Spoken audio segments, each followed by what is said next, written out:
bi radi živeli boljše, da bi bili bolj zdravi pa srečni. Ja, začnite se ukvarjati s sabo, ne sosedi. V oddaji Klepet ob kavi vam zaupamo kako. Hvaležno pozdravljeni, dobrodošli. Moram vam povedati, na podlagi mojega raziskovanja, pogovora z različnimi strokovnjaki sem prišla do sledeče ugotovitve. Med ni zdrav, Bog ne daj nesreče med uživati. Ampak kakšen. Govorim seveda o tistem, ki ni ekološki in tistem, ki je produkt res tistega intenzivnega čebelarjenja in nisem vedela, da je to zelo grdo, se bom izrazila, skoraj taka svinjarija in v vseh teh takih in drugačnih zadev je torej v klasičnem medu niti mislili si ne bi. Bi pa lahko prav to besedo uporabila tudi, če bi hotela označiti, kaj se dogaja pri mnogih proizvajalcih medu v Sloveniji, ki pravijo, da imajo slovenski med, pa je slovenska samo embalaža. In danes bomo govorili o tem, kako vendarle krasen pa je med, ekološki med, ki ni produkt intenzivnega čebelarjenja, ampak takšnega čebelarjenja z dušo in tradicijo, kot se seveda dogaja na posestvi pri vas. Gospa Vesna, lepo pozdravljeni, dobrodošli. Endovital je pravzaprav blagovna znamka, ki ste jo vi prinesli, pripeljali v Slovenijo, nekaj tudi v tujino, kolikor je, in pri vas ustvarjate torej ekološki med, ne? Tako. Znamka Endovital je v bistvu nastala v Sloveniji. Ustanovila sta jo moja starša, Anton in Jožica Fabijan. Jaz samo nadaljujem njuno delo, vzdržujem tisto kondicijo, ki je bila mišljena na začetku in pač njihovo filozofijo, življenjsko filozofijo in pa tudi filozofijo potem dela s čebelami in seveda z ostalimi produkti. Od samega začetka seveda smo čebelarili naravno, ko še ni obstajalo neka moda, po ekološkem, ker smo želeli tisto naravo, v kateri smo že živeli, skupaj s čebelami prenesti do vsakega uporabnika in potrošnika, ki te možnosti pa ravno morda nima, ker živi v nekem drugem okolju. No in tako je nastala kombinacija in receptura sirupa rdeče pese. Rdečo peso v končni fazi vsi poznamo, tudi vemo, da je zdravilna rastlina. In rdeča pesa, kak je mene, jaz imela slabo kri kot otrok, mama me je lovila za rdečo peso po celi hiši, nisem je hotela, tukaj mi je bilo iz težavo, ampak tega sem pa probala, tole gre pa pravzaprav, wow, zelo lepo, prav dobro je, nikoli ne bi človek rekel, da je to, ne? Ja, rdeča pesa sama po sebi sicer je sladkega okusa, ampak v velikih količinah sam surov sok je težko uživati, ker je specifičnega okusa. No, mi smo pa potem nekako želeli, da nam pri tem pomagajo čebele. In predvsem nas je vodilo to, da čim dlje obdržimo surov sok rdeče pese, ki bi bil uporaben in pa ki bi ga seveda lahko uporabnik dalj časa užival. No in tako smo nekako razvili recepturo z naravnim konzervansom, seveda to je med, ki ga primešamo s sok rdeče pese in potem sam surov sok rdeče pese ostane užiten nekaj mesecev in seveda tudi uporaben dalj časa, kot pa recimo samo tisto uro ali pa en dan po stiskanju iz surove rdeče pese. Tako da v tej steklenički se skriva med in pa surov sok rdeče pese. Surov sok in med je tisti, ki ga stabilizira dejansko. Vesna, kako pri vas v Endovitalu gledate na to intenzivno čebelarjenje, intenzivno kmetijstvo, ki pravzaprav naredi več škode, kakor si mislimo? Ja, žal se premalo zavedamo, da kmetijstvo je en tak velik, se pravi, intenzivno kmetijstvo je velik onesnaževalec našega okolja. Vse ta številna oziroma širna polja cvetočih rastlin, ki so tretirana že od samega semena naprej, pa potem z zatiralci plevelov in pa ostalih žuželk, ki morebiti poškodujejo rastlino, seveda puščajo sledi tako v rastlini, kot tudi v zemlji. In seveda zdaj, če če čebele pridejo na takšno rastlino, se lahko, ali po večini primerov, niti ne vrne več v čebelnjak, ker zaužije hkrati toliko snovi, ki so zanjo škodljive za njeno življenje, da ostane na polju. Čebelarji velikokrat poudarjamo to, da naj se kmetje tega zavedajo, mislim, da je to že kar neko svetovno gibanje, ampak še vedno je tega zavedanja tudi pri malih vrtičkarjih žal premalo. Ko mi enkrat vnesemo v zemljo nek umeten preparat, tam ostane leta in leta in leta. In zdaj si predstavljate, če mi že prvo leto predoziramo, pa naslednje leto spet, je ta zemlja praktično čez čas neuporabna.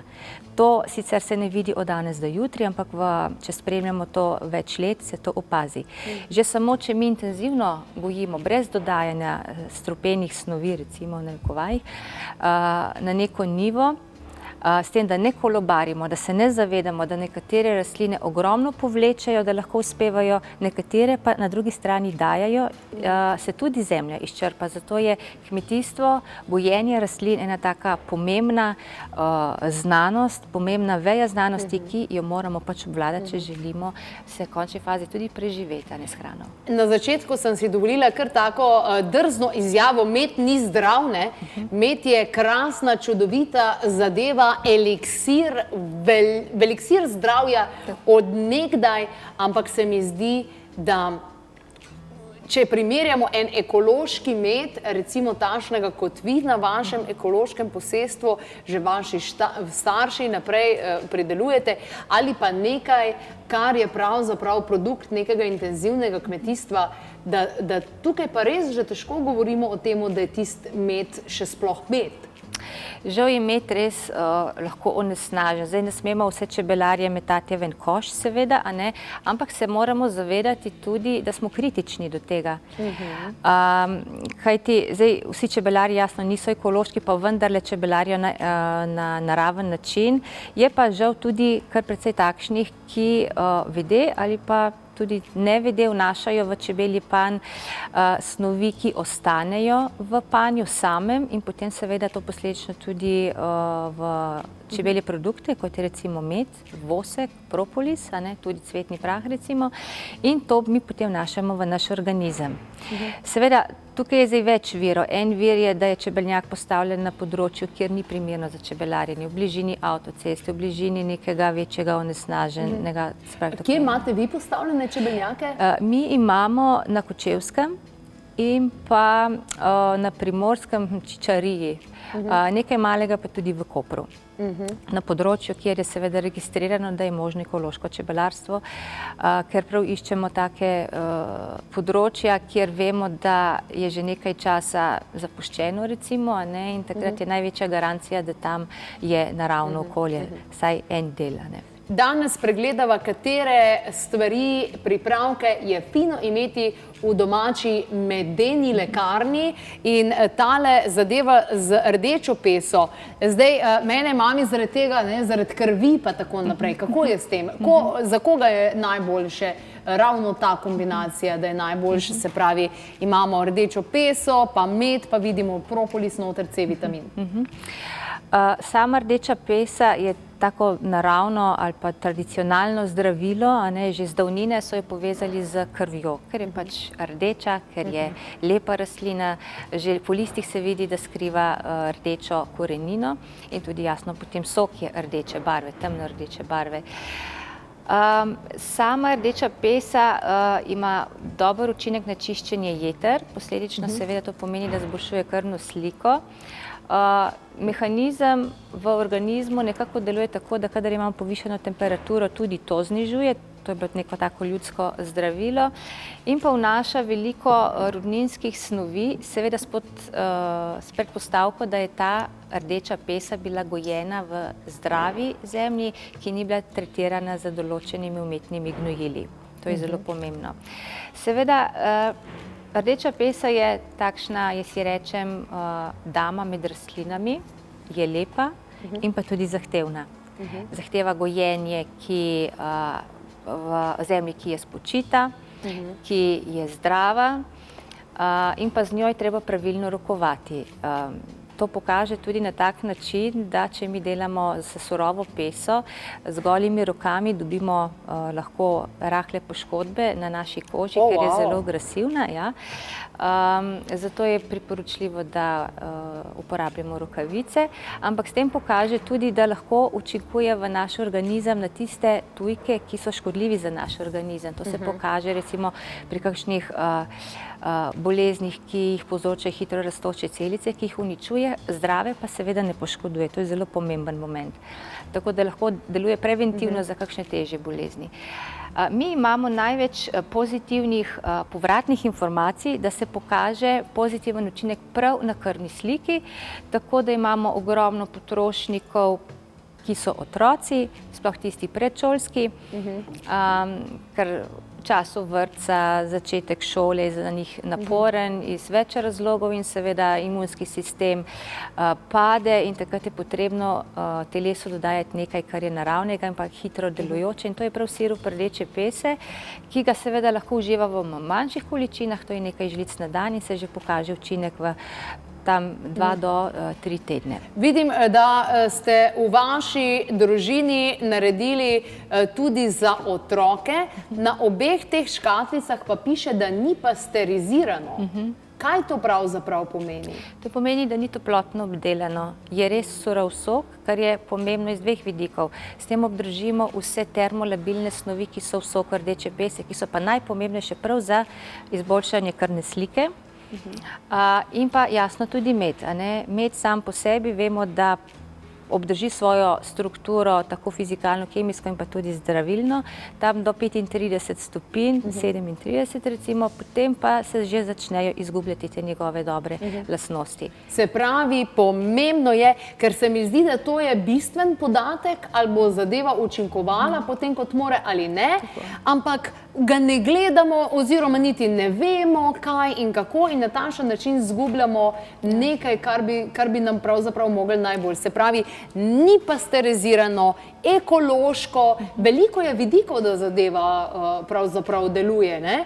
Se mi zdi, da v času naših prednikov, ko so delali kakšne pripravke, je bilo normalno, da tega ni bilo. Danes z sodobnim načinom razmišljanja, ki je usmerjeno v več, pa čim niže, pa moramo biti tukaj pozorni na to, kaj piše na škatlici.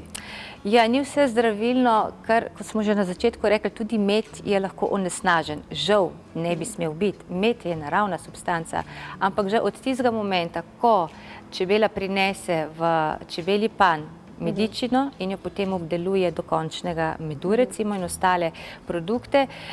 Če čebelarimo na neprav način, seveda to onesnažimo. Ravno tako, če nek ekološki med v končni fazi prenesemo v neko skladišče, ki ni to primerno, je spet lahko težava. Se pravi, in pri skladišču, in pri vseh teh... Cela veriga do končnega potrošnika in potem seveda tudi sam potrošnik mora vedeti, da se izdelek hrani v hladilniku, da lahko zagotavlja ta rok uporabe, ki je pač naveden na zunanji embalaži. Vidim, da imate zraven tudi tinkturo propolisa. Zadnjič je kolegica Manca povedala 2 tedna po 12 kapljic, 1 teden pauze in spet 2 tedna po 12 kapljic. Super tudi proti parazitom. Ja, tudi. Sam propolis je naravni antibiotik, kar se mogoče premalo zavedamo, da je tudi lahko to močna substanca, zato ga moramo tudi pravilno seveda uživati. Ne preveč, ker lahko sprožimo kakšno alergijo, ravno v pravih izjemno močna zadeva. Zelo, ja. Imate kakšno recepturo mogoče, kar se tiče tega siropa rdeče pese, kako bi to kombinirali? Kajti danes že govorimo, ko se bolj zavedamo, ne sito, kar poješ, sito, kar absorbiraš. Tako, ja. Pomembno je, da se nasplošno zdravo prehranjujemo. Seveda, da čim manj, kolikor je pač mogoče, ne vnašamo stvari, ki so preveč obdelane, ker žal to obstaja, da so čim bolj naravne, če se da surovo hrano, sadje, zelenjavo. Nič pasterizirane, ne? Ja, recimo, mi smo letos imeli ogromno jabolk, tako kot vsi, v naši bližini, seveda, v Sloveniji in po drugih državah. In posledično seveda ga ne moreš toliko ne pojesti, ne porabiti, ampak jabolko obdelaš, dobiš sok. Če ga segreješ, pasteriziraš tam do temperature okrog 80 stopinj, ko je sok, je tudi dosti primeren, vsekakor boljše kot neka gazirana, sladka pijača in tako naprej. S tem obdržimo seveda trajnost, lahko 1 ali celo več let. Mi podobno naredimo z grozdjem, ga ne obdelamo za vino, ker pač nismo neki pivci, to prepuščamo drugim, ampak iz grozdja pripravimo grozdni sok, ki je prav tako dober. Wow, se pravi, na vaši ekološki kmetiji res počnete vse tisto, kar je ekološko in tako, kot mora biti. Neka vaša limonada ljudje veliko pijejo. Kako to zmešajo? Jaz velikokrat priporočam, da sploh ljudem, ki veliko uživajo sirup rdeče pese, res, da ga uživamo v majhnih količinah, se pravi po žlicah, ampak sčasoma se tega okusa malce naveličamo. In zelo priporočljivo je, da seveda uživamo v splošnem veliko tekočine, zato sploh v teh časih, kot je zima, spomlad, jesen, da si pripravimo limonado. En tak recept, čisto naš hišni, je 1 limona, 2 žlici medu, trenutno uporabljamo akacijev med, in pa liter vode in to pomešamo.